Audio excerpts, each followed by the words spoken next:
मोठ्या संख्येने या ठिकाणी या सभागृहामध्ये उपस्थित बंधू भगिनींनो,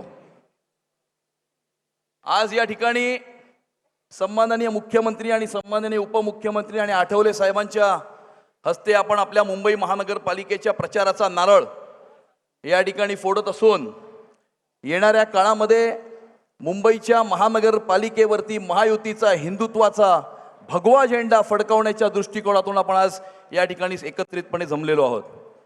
गेल्या 11 वर्षामध्ये नरेंद्र मोदीजींच्या नेतृत्वामध्ये सन्माननीय मुख्यमंत्री देवेंद्र फडणवीस साहेब आणि सन्माननीय एकनाथ शिंदे साहेबांनी ज्या प्रकारे गेल्या 11 वर्षामध्ये या मुंबई शहरामध्ये विकास केला, या मुंबई शहरामध्ये क्रांतिकारक अशा प्रकारचे बदल घडवून आणले।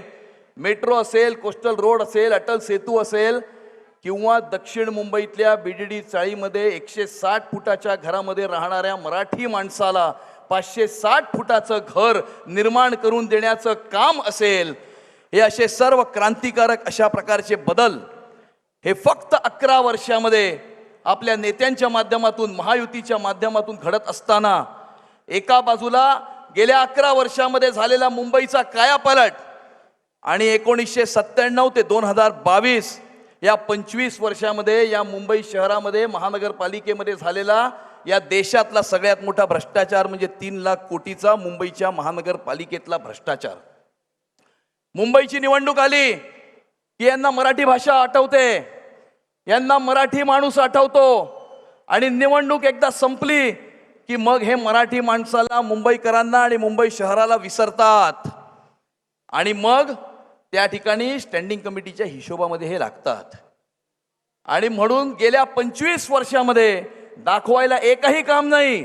आम्ही गेल्या 11 वर्षामध्ये केलेली 10 कामं दाखवतो, तुम्ही गेल्या 25 वर्षामध्ये केलेलं एक काम दाखवा, हे आमचं उद्धव ठाकरेंना चॅलेंज आहे। चॅलेंज, एक काम दाखवा। आपण फक्त भ्रष्टाचार, भ्रष्टाचार आणि भ्रष्टाचार। अरे कोविडच्या काळामध्ये 2-2 हजार रुपयाच्या रेमडेसिवीरसाठी ज्या वेळेला मुंबईची जनता वण फिरत होती त्यावेळेला हे कोविडमध्ये भ्रष्टाचार करत होते। यांनी ऑक्सिमीटर नाही सोडला, यांनी थर्मोमीटर नाही सोडला, यांनी पीपी किट नाही सोडले, यांनी बॉडी बॅग्सही सोडल्या नाहीत आणि मुंबईच्या कोविड केअर सेंटरची कहाणी तर वेगळीच आहे। आणि आता आपलं संपलेलं राजकारण पुन्हा एकदा जिवंत करण्याकरता, मतांच्या लांगुल चालना करता यांनी स्वतःवरती हिरवी चादर ही ओढवून घेतलेली आहे, हिरवी चादर ओढवून घेतलेली आहे। आपण बघितलं की कोणाच्या प्रचार फेरीमध्ये पाकिस्तानचे झेंडे फडकले होते, बॉम्बस्फोटाच्या आरोपीने कुठल्या उमेदवाराचा प्रचार केला होता आणि परवाच आपण बघितलं की पाकिस्तान जिंदाबादचा घोषणा देणारा रशीद मामूला पक्षामध्ये कुणी प्रवेश दिला होता किंवा त्या वर्सोयामध्ये मॉलेस्टेशन आणि फोर्जरीचे आरोप असलेल्या मुलतानीला कोणी आपल्या पक्षामध्ये प्रवेश दिला होता।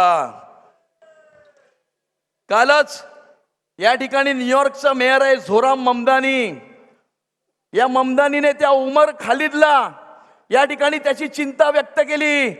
जो उमर खालिद जेएनयू मध्ये ज्यांनी घोषणा दिल्या कि भारत तेरे टुकड़े हो गए, इंशाअल्लाह इंशाअल्लाह आजादी हमें हिंदुओं से चाहिए, या उमर खालिद ने 2018 मध्ये या मुंबई शहरामध्ये कार्यक्रम करण्याचा प्रयत्न केला, पण त्यावेळेला मुख्यमंत्री देवेंद्र फडणवीस साहेब होते। त्या उमर खालिदचा एकही कार्यक्रम या महाराष्ट्रामध्ये, या मुंबई शहरामध्ये सन्माननीय मुख्यमंत्री देवेंद्र फडणवीस साहेबांनी होऊ दिला नाही। परंतु तोच उमर खालिद हा 5 जानेवारी 2020 ला ज्या वेळेला उद्धव ठाकरे मुख्यमंत्री होते त्यावेळेला त्या गेटवे ऑफ इंडियावरती त्या उमर खालिदने सीएच्या विरोधामध्ये त्या ठिकाणी धरणं आंदोलन दिलं होतं आणि त्या कार्यक्रमामध्ये आदित्य ठाकरे सुद्धा सहभागी झाले होते। आणि अशा या उमर खालिदला जर झोराम ममदानी त्याची जर चिंता व्यक्त करणार असेल, हे आंतरराष्ट्रीय दर्जाचं एक कटकारस्थान आहे।